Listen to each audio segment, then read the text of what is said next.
Good evening, everyone. I'm Sebastian Currier, the artist in residence here at the IAS, and thanks very much for coming. I'm very happy to have the Nunc Ensemble here, and the players are Miranda Cuckson, Michael Atkinson, Blair McMillen, and also to have the composer David Rakowski here, and we'll be playing a few of his etudes and preludes, and also one of the pieces will be a world premiere. I mean, last night was the world premiere, but still part of the world premiere at the time. So I wanted to talk a little bit about the concert as a whole. We'll go through the pieces as an interesting program. And maybe we'll even start. It starts with these three pieces of David. And he's written, if you might not have looked at the notes yet, but he's written over 100 etudes. Tell us a little bit about that, actually, like just how you got started on it, why you stopped at 100. I mean, you were going strong, you know. Well, this is working, right? Yeah. I started writing etudes in 1988 after I had finished a substantial piece, and there's some materials in it that I thought would be interesting for a piano piece, and I just took those materials out and made a piece out of it. And what I liked, what I liked about it was that I just wrote. It just sort of flowed out, and it was a way for me to be more spontaneous with the way I was composing. And over the years, little by little, and then lot by lot, I wrote more for pretty much the same reason. Often it would be when I was having problems in a larger piece, I would go to the smaller piece, write something obsessive, and I started to give myself rules that they had to be written within 6 days because the first one took 6 days, and I could not revise, and there was nothing a priori. I didn't do any kind of sketch beforehand. So after I'd had maybe written about 10 or 15 of them, pianists started noticing them and asking me to write pieces and suggesting things, and the kinds of things that they were about started to expand too. So, some of them are like Debussy, they're about intervals or about piano technique, just like the Chopin etudes. Some of them are about styles. Others of them are about strange things like playing with the nose or only playing with the thumbs and pinkies. The ones that, and by 2010 I had 100, and I figured that was a nice round number to stop. Actually, it's one straight number and two round numbers. A nice place to stop. The last one is actually a four hands etude, and each of the two hands can be played separately. That's a nice way to round it off. Uh-huh. And so I was done. And why did you start with etudes per se too? Like, was that sort of because in one way, besides, of course, the Ligeti etudes, which are reign big in contemporary piano music, I mean, you think of it as sort of as a 19th century form, right? Particularly Chopin, but there's also the idea of the etude as maybe a compositional study. But I mean, which way did you mean that? Sounds like what I meant was simply, it was actually a pianist who said, these pieces you've written, these first three you've written, are really etudes because they're about one thing. That was the idea. Chopin, when he really developed the etude in the 1820s, he did pieces that were obsessive about one thing, as if looking back to Bach, which was about one obsessive development of just the one thing. So the first one was about repeated notes, and the next one was also about slower repeated notes, and so forth. And what I liked compositionally was that I could make pieces short if I wanted to, but I didn't have to get to the point where I had to think about contrasting material and then what to do when I put the two things together and so forth. It was just, I'll be spontaneous, I'll write this, and when it's done, it's done. Now I can go back to the other piece. And then, like I said, pianists would say, hey, this would be cool if you wrote one for me, and this is what it should do. It should be a stride piece. It should be bebop. No, it should be rock and roll, etc. And so we're going to hear two etudes today and one prelude. So the two etudes, what are they about then? Okay, the two etudes are from 2005 and 2008. The number 68 is the oldest piece of the group. It's called Absolutely. When I was finished being the chair of my department at Brandeis, I wanted to write a celebratory piece I wanted to have fun because being chair is no fun.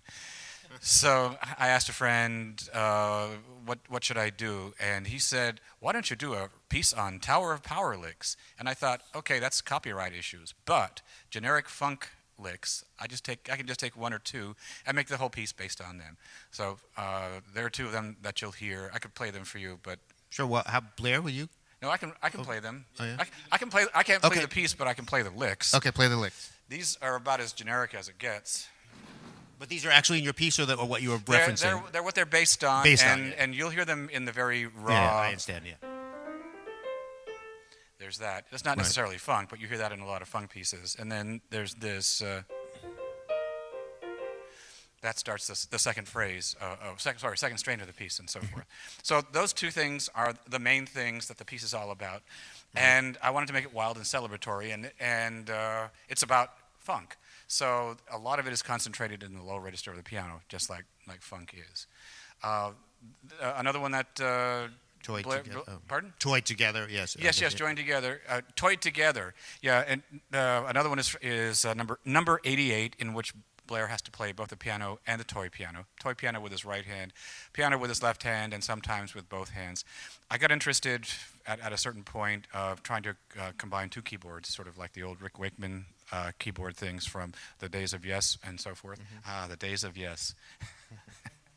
And this was something where I was exploring the colors, the kind of colors that happen when the two of them combine in unison, or in octaves, or contrapuntally, and so forth. And I like the title, excuse me, Toyed Together. Anyway, after I'd finished the 100 etudes, I was pretty sure I was done with these short pieces forever, until 3 months later I got this notion about a cool way I could take this little prelude of Bach's and twist it around and do some sort of interesting things with it. And I could have made it an etude, but I couldn't imagine anyone playing etude number 101. Plus, I revised it. I put some notes into the computer. They sucked. So I changed them. Thus, it couldn't be an etude. So this is a prelude.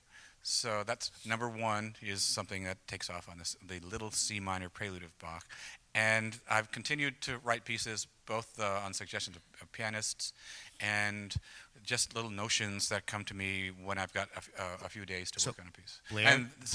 Blair? So you contacted me last September saying, this concert's coming up. Why don't you write an etude for Blair to go with these other two he's already learned? Right. And I said, I don't do etudes anymore. Too late. I'll write a prelude, though. And I said, could it be on the extended puppy, which I don't even know what it is. Yeah. The preludes have these other things going on. Each book of 10 has thematic titles, and book 4, which this is from, all the titles are yoga poses.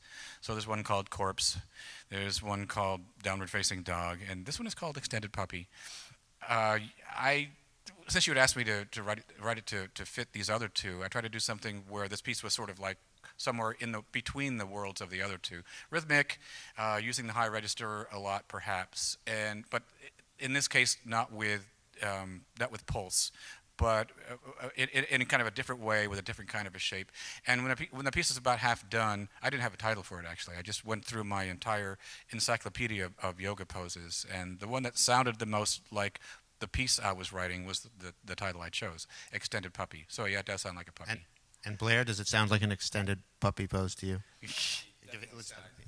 From what I know of the pose, it definitely sounds like an extended puppy. It starts very, it's a very smooth and linear beginning. I mean, David wrote, no accenting. He wants it very, very smooth and legato, and very, very quiet in the upper register of the piano. But the rhythms are very much not smooth and linear. They're very syncopated, so yes, extended in the sense that I'm using the entire range of the keyboard. I mean, I'm really starting at the very high end of the piano, and at one point I play this sort of boogie woogie type lick a couple of times, way down low. So yeah, it's like kind of a mix of the expected and the unexpected, the linear and the jagged. Right. Yes, if you will, which is kind of how I would feel if I ever did yoga, which I never will. You're trying to hold a pose and breathe and stay calm, and yet you're about to fall over or lose your breath or get a really bad cramp. And tell me, like, obviously you've played Chopin etudes or, Scarlatti exercises and stuff. How does playing David's etudes, I mean, how do they seem like etudes? How does that work? They're a lot more fun. A lot more fun to play. Yeah, I mean, I don't mean to repeat what he said, but it is, it's this single idea that is explored from beginning to end, and in that sense, it's they're in homage to what's already been done in the etude form. Right. But it's today. It's very much about music of today, and David's incredible sense of imagination and wit and just all around excellent compositional skills. By the way, are the preludes single-minded in your idea the same way? Yeah. So could you maybe? Yes, they are. The only difference is that I do revise them. Right. But they're still written very quickly, and they are single-minded. So this is about that jagged rhythm. Yeah. Could you show us just a little bit of it? Sure. Just so we... Presenting one jagged rhythm. Yeah. So this is.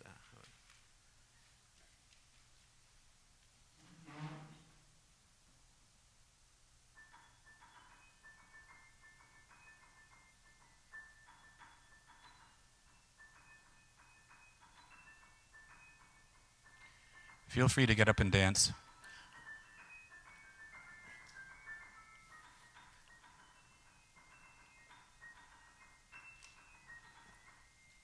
Great, and you're saying it sort of explores, it keeps that rhythm as a constant, or develop, and That- then takes it. You want to give us another example of that rhythm in another register or a different? Yeah.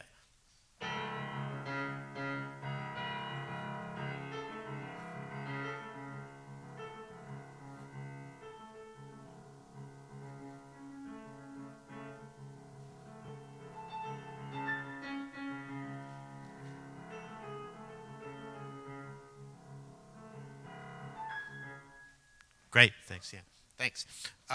So, in any case, that's the program will open with these two etudes and one prelude, and then next they'll be doing the Ligeti horn trio. And as you see from the program, there's actually two horn trios that are written, besides a few smaller pieces that I know of, are, of course, the Brahms, wrote in 1865, which was an unusual combination then and remained an unusual combination of instruments, violin, horn, piano, until Ligeti decided to make this homage in reference to Brahms.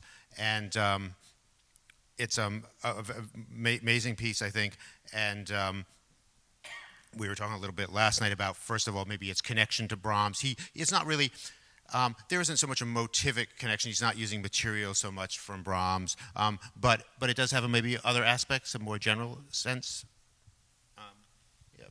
Yes. Well, Ligeti's conception of the horn in this piece is very revolutionary in that instead of using the horn, the modern horn as you see it here, as a chromatic instrument capable of playing all 12 tones of the scale equally, he actually decides to treat it as a collection of 14 different natural horns. And for those of you that may probably know that valves did not become part of the French horn as we know it until around the turn of the 20th century. So all of this used to be totally empty, and the horn could only play in one key at a time. And what horn players would do to compensate to make the notes fit into the 12 tones would be to manipulate inside the bell with their hand using various techniques. What Ligeti chose to do was to utilize all of the unaltered open harmonics. I'll demonstrate those for you in a second, but in terms of his approach, it's very similar to how Brahms conceived the sound of the horn in his horn trio. Brahms was an amateur horn player himself, and he played the natural horn, and this was at a time when some of the earliest models of horns that had valves were starting to come on the scene, and there was much controversy because people thought that the sound that these modern horns were making was not at all what the horn should really sound like, and Brahms very specifically in all of his symphonies and other works specifies that it should be the natural horn played and not the modern horn. Right. It was a rather complex time, too, because as music was becoming more chromatic, it was problematic for the horn to then cover it. And so you have the cases, some Strauss scores that have horns in 6 different keys, or maybe even 8 in one case, I think. Yeah. It's true. In many Brahms symphonies, the way he in all the Brahms symphonies, he writes for 4 horns, and he writes for 2. He divides them into pairs, and they are in separate keys. So, like for example, the first movement of the first symphony has the first 2 horns in C, and the third and fourth horns are in E flat, and they change throughout the piece as the harmony of each movement dictates. But what that means in terms of sound, though, is while you are limited in the number of pitches you can play on the natural horn, it has a very special and unique sound.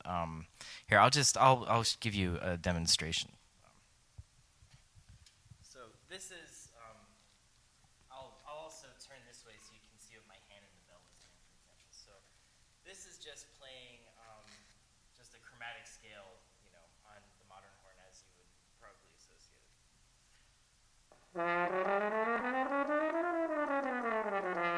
So you see, my hand stays pretty much in the same place, and I can blow very evenly through the horn. Now, if I use only one valve, I'm just going to push down one valve and play all the notes that happen when I do that.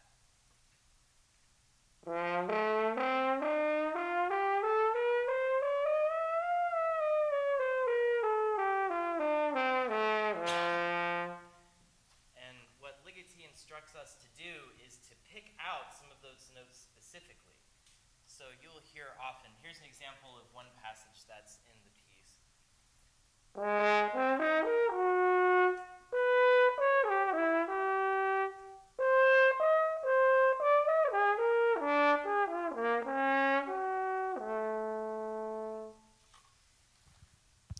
So you can hear how some of the notes kind of fit into what we expect in terms of modern music, but other notes seem out of tune by comparison.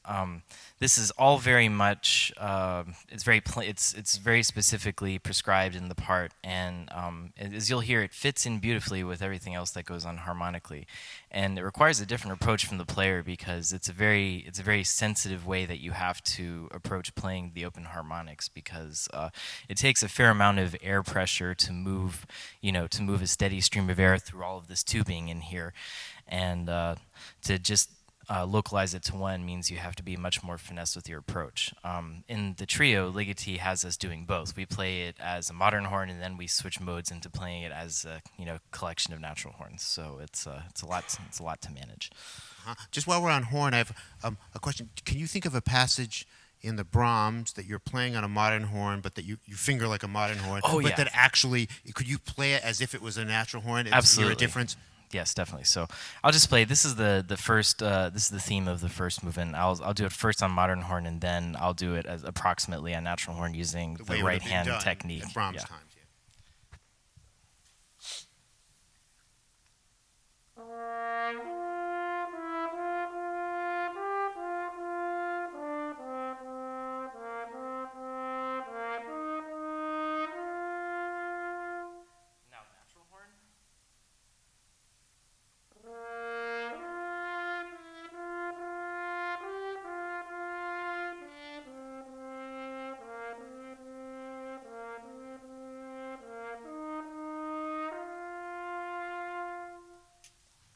Right, and you hear the sound, the tone color difference from him having to stop the horn. Yeah, it's true. And there's some notes, they're different, some of the notes need to be closed entirely, and that changes it to sounding a little more muffled.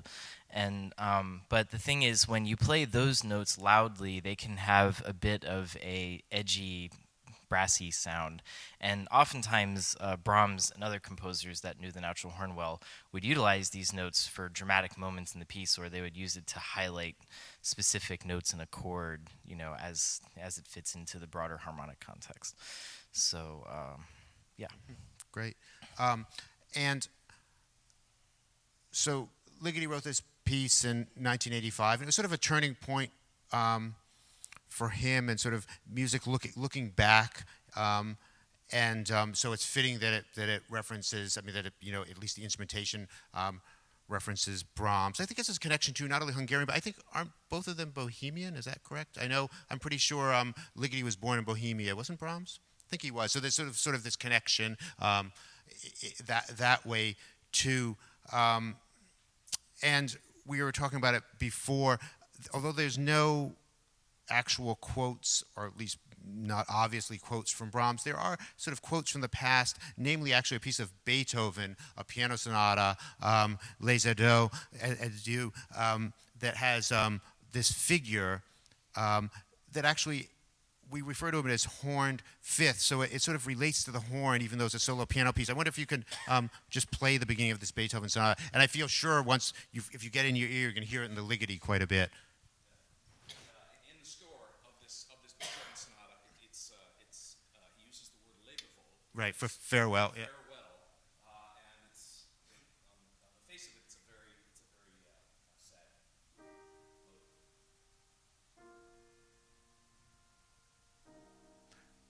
Right, and actually, could you play it without the and play it without the bass note first, because then we'll hear the horn, the idea of the horn fifths, which sounds still like and if we didn't know better, we'd still think that was a major chord, but then Beethoven adds. And that became something. I mean, that piece also gets followed up by Mahler in his Ninth Symphony, quotes it because again, Mahler in this was saying farewell as he did multiple times for his last few symphonies. And actually, if I can add, this motive you'll hear in the Brahms trio, the third movement, you'll hear these horn fifths quite a bit. And it's interesting because that movement was written as a tribute to his mother, who had passed away not too long before. So there's definitely the element of the farewell there as well. Also, right, in the sense that Ligeti may be intended that way. I don't really know about that. Anything else? Would any of you, maybe Miranda, tell us a little bit about what you think of the piece, and just in terms of comparing it to the Brahms, maybe in terms of, we know Ligeti had this starting point of this Brahms piece, and how he's playing off it. I mean, I think many of the important points have been said. I think just the four-movement form of the Brahms is echoed again in Right, the, which was in not the normal Ligeti. for Ligeti at that time, Yeah, for sure. so it was an unusual thing in itself, and I think the kind of elegiac quality of the slow movements and the kind of very sustained long lines, particularly. Of course, the movements are in different orders. So in the Ligeti, it ends with this tremendously mournful, slow, sustained movement, and that's a little more, I guess, corresponding to the third movement of the Brahms. Right. But I think just in feeling, you can hear something in the mood. Yeah, right. And the character, I understand both each, of because the them. movement's a character, and Yeah. maybe the second movement is like the scherzo of the Brahms, I suppose, or something. Yeah. And actually, speaking of etudes, the Ligeti too, like David, would sort of use these etudes. He wrote a bunch of piano etudes, and he ended up using them. They almost became sketches for various different pieces, and it's one of the most played of the etudes. Fanfare becomes the second movement of the horn trio, and we were discussing amongst ourselves too. There's the sixth etude, Autumn in Warsaw, also becomes sort of some of the motivic passages that we hear frequently. Oh, actually, while we're doing it too, do you know an example? Can you play an example in Ligeti that uses that sort of the Beethoven? I think, don't you play it in the second movement once? Like that sounds like the. Yeah, something that sort of, or anything that shows us sort of. So you heard play us the Beethoven once, and then play the Ligeti. So we hear the sort of. So you'll hear sort of how the material relates to that horn fifths.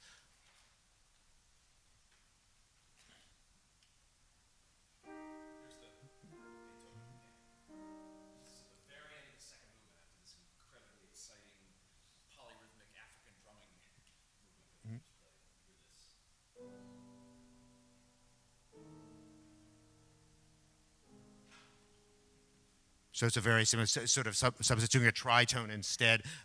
Yeah. Right. And you'll hear once we started talking about it, you'll probably hear it many different times, coming in various different ways. Anyways, and that closes the first half, and then the second half, Miranda will be playing a piece by Brahms Ferneyhough. That's he's known. He's sometimes at the school of composition is referred to as new complexity. It's very rhythmically complex, and in terms of extended techniques and figuration, it's very involved. I mean, do you want to tell us a little bit about it and about like having to learn it, which you'll see is considerable once you get the concert? Well, we're projecting the score back there. Yes, you'll see it. So you'll get to see actually what this music looked like. Ferneyhough is well known or even notorious for his complex notation, and he writes. It's both very active music, but also the way he notates his rhythms. It's very complicated with different divisions all kind of layered on top of each other. Also a lot of what's called extended techniques, making unusual sounds on the instrument. He also uses microtonal intervals, which are intervals smaller than the half steps that are used in a lot of music. Anyway, there's a great degree of complexity and therefore a lot of virtuosity required for the performer. It's very physical in terms of just getting around the instrument as quickly as is necessary. And also because his notation is so complex, it's actually very hard even if you sit down with a pencil and the score and just do the math required. It's hard to really figure out the rhythms that he's really after. So to actually feel those in real time is a near impossibility, and it's basically an inherent feature of his music that that a lot of stuff is impossible. So you have to just try. Right. I think you were saying last night. I mean, there's an intensity coming from trying to do this thing that you can barely reach, or maybe can't really. Yeah, reach. I mean, you may never actually, do what's there, but you can try, and I guess the point is the effort. You get an A for trying, or something, A for effort, or something like that. But anyway, it also requires a certain amount of creativity on the part of the performer to come up with just solutions for how to maneuver, and also rhythmically just how you're aiming to execute all this. So there's an interesting dynamic between the composer and the performer required. Could you give us some examples of some of the extended techniques? Or Sure. yeah, just sort of tell us, show us what's going on.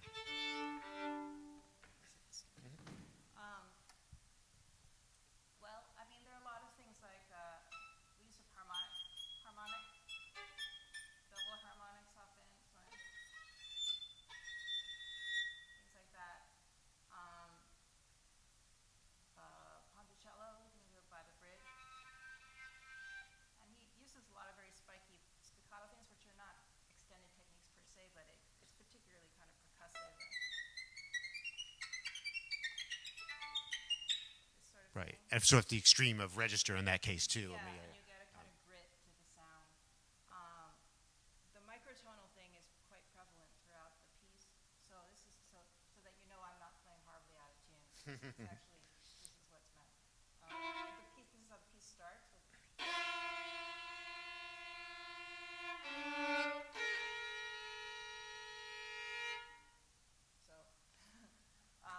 And in a lot of faster passages also. There are various pizzicatos, like this is a snap hit, like sort of thing. Right, and I think one thing is the incredibly quick change between those modes that both make it difficult and sort of qualitatively change the sound world. And of course, when you're talking about microtones, we're talking about both pieces we've talked about in very different ways for sure, but of course when you're talking about the natural horn and Ligeti's use of using these upper partials that we say would be quote unquote out of tune, but they aren't out of tune, actually just a sort of a different mode of tuning, and I suppose he's looking for not exactly the same thing because it really doesn't deal with the overtone series so much, but of a way of finding a new colors on the instrument or something like that. It's about the expression. Right. And a certain kind of intensity I think he's getting out of the expression. This kind of like, Exactly. Sorry. Did you hear that? Yeah. Good. So I wonder, I mean, none of you have heard the pieces yet, but do any of you have any questions from anybody here about, and it can be about, it doesn't have to be about the pieces, about what they're doing, and I have a few, but let you chime in if you want. Yeah.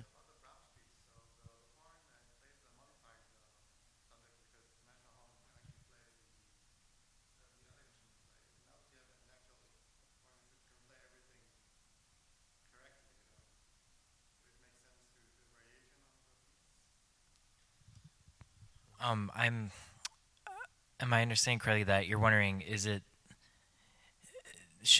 would it be more preferable to play the Brahms on a natural horn compared to a modern horn?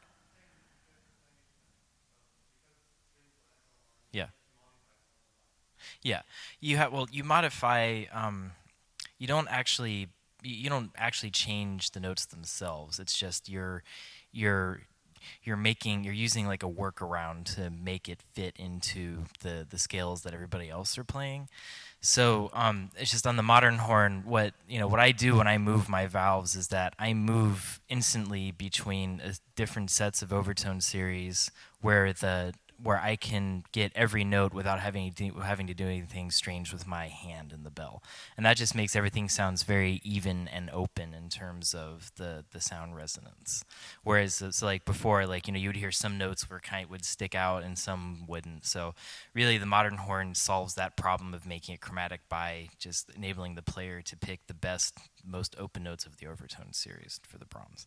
And I should say also, in terms of the comparison with the two, of course, because these had intonational problems, they would have been thought of in the 19th century. I mean, a lot of the higher partials that Ligeti uses were avoided, and of course, so it's Ligeti exploring these now that were sort of so they were always inherent in the horn, but they weren't explored, and now he's exploring them.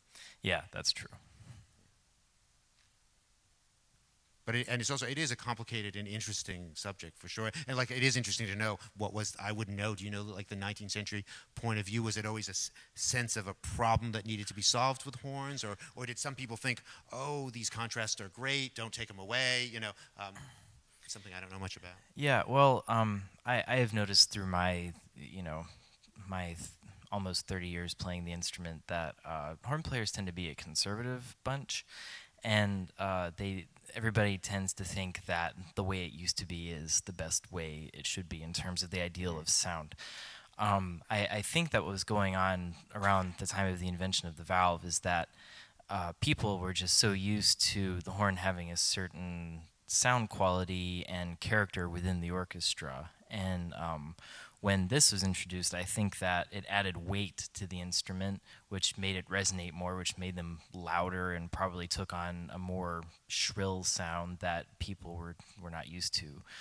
And I think that composers, Brahms in particular, but in some cases like Schumann wrote specifically, he wrote a piece to be played on Ventil horn, valved horns, the earliest valved horns. His Concertstück for four horns and orchestra is meant to be played on valved instruments at a time when both were in use. To varying degrees. And he writes things very chromatically that would just be impossible, and he also goes extremely high into the partials that were previously unexplored. So it was a matter of some controversy, and to a certain extent this controversy exists today. The horn that I play is actually, most modern horns are in two keys, in F and B flat. The horn that I play here is called a triple horn. It actually is in three keys. It's in F, B flat, and then it has an upper octave, which is an octave higher than the lowest F on the horn. And there are people today who absolutely love these instruments. They see it as an evolutionary step toward what's sort of inevitable. It makes a lot more colors and things possible. But also there are people who think that this is not really a French horn and don't want anything to do with it. So it's very interesting. As designs change, there are 6 or 7 different ways to build a triple horn, and they're out there. And it's an interesting time to be a brass player because our instrument is still evolving. It's not at all like the piano or the violin where they had the design pretty much figured out a few centuries ago. So it's definitely interesting to see all this going on and to see how composers are taking advantage of these developments. Mm-hmm. Anybody else? No. I wonder, Miranda, if you could. You're the director of Nunc Ensemble. Tell us a little bit about the ensemble too. That'd be great. How long's it been around? I started it in 2007, actually. It was sort of an informal series and not incorporated as a nonprofit for a few years and had a different name. I just started it as a means to put on a few concerts in New York, and then decided to, take it more seriously and make it official, and renamed it and incorporated it and everything. And Nunc is a Latin word for now, which appealed to me because it means now in an ancient language, so you have both past and present, and it's one word, one syllable. You can't get more concise than that. So I'm someone who is very involved in the music of my time or my approximate time, the century around me or so, and I will always be very passionate about that. But I wanted to put music in the context of the whole thing, and I grew up playing a lot of the older music, and it's very dear to my heart. So I wanted to make these connections. And programming is important to me. So being a director of a thing is a way to just have your own individual stamp on what you're presenting, and say this is what I believe in or I care about, and to put it before the public. So that's why I wanted to. I'm not making a huge. Nunc is not a very large organization or doing a ton of stuff, but in its way, doing a few projects a year, I kind of can take care of a few projects I like to do. And it's also not a fixed roster organization. It's not an ensemble per se, but I have some. How big does it get? Well, this in June I'm presenting a chamber opera that has 8 players and a singer and a conductor, so that's probably the largest. I'm not really aiming to do large ensemble things. Right. And who's that by? You told me. Michael Hirsch. Oh, Michael Hirsch, exactly. Okay, and that's being done in New York. Yeah, it's June 25th at Brooklyn Academy. If you're oh, that's great. In the small space, the new space at BAM. The Fishman, the Black Box fantastic. Theater. Yeah. That's So it's a nice step for the organization, and but I've done quite a few sort of smaller scale chamber concerts, and I love to play that kind of thing. So sounds good. Yeah. And David, what are you besides coming here to hear your preludes and etudes played? What are you up to these days? What are you working on? I'm teaching. Teaching. And when I'm done with that, I have 3 projects. I have a song cycle for soprano and piano on probably Denise Levertov texts, a piano probably concerto. I'm sorry, who's text? Denise Levertov? Oh, yeah, of course. Yeah. A symphony and a piano concerto. That'll take a little while, at least a month. Exactly. So that sounds like you're busy. Yeah. And Blair, what do you and again a number of you teach. So you teach at Brandeis. You're teaching at Bard. Yeah. And what are you up to these days? I have a couple of solo recitals coming up next week and the week after, and then I am premiering. So it's actually kind of a partial premiere of a piano concerto written by Joan Tower. Part of it was written several years ago, and she's written sort of an introductory movement to the. Did you play the other concerto. part too, or? Sorry. Had you played the part before, or? No. Okay. This will be a premiere for myself as well. Premiere performance for myself. So that'll be early March up with the Albany Symphony. Fantastic. That sounds great. And Mike, you're flying out tomorrow morning, I think, right? Oh yes, that's right. I finish up here and I fly out. I'm playing a guest principal horn of the St. Paul Chamber Orchestra next week. The position has been open for this season, so they're just having a bunch of people come out and try, and I get a chance. So I'm looking forward to that. I'm also very active in New York with the young orchestra called the Knights. We have a busy summer and spring season coming up. Festivals, Tanglewood, Ravinia, Ojai, Dresden, and then Carrymore after that, and culminating with a premiere of a Stephen Stuckey opera with libretto by Jeremy Denk. And I also do a little guest conducting. I'll be doing a world premiere of a ballet written by Sufjan Stevens that's going to be presented with new choreography at the New York City Ballet Company. So That's great. But did I hear right? You said Jeremy Denk, the pianist? yes, he's I right. think even he played here. Derek had him here. I think was it last year. I don't know if any of you heard him. Interesting. I didn't know he wrote libretti. Yeah, I don't. I think this may be his first. It's called In the Classical Style. So Sounds great. Sounds exciting. should be interesting. Great. Well, thank you all for coming, and we all look forward, myself particularly, to hearing the concert in a little bit. Thanks. Bye-bye. Thank you.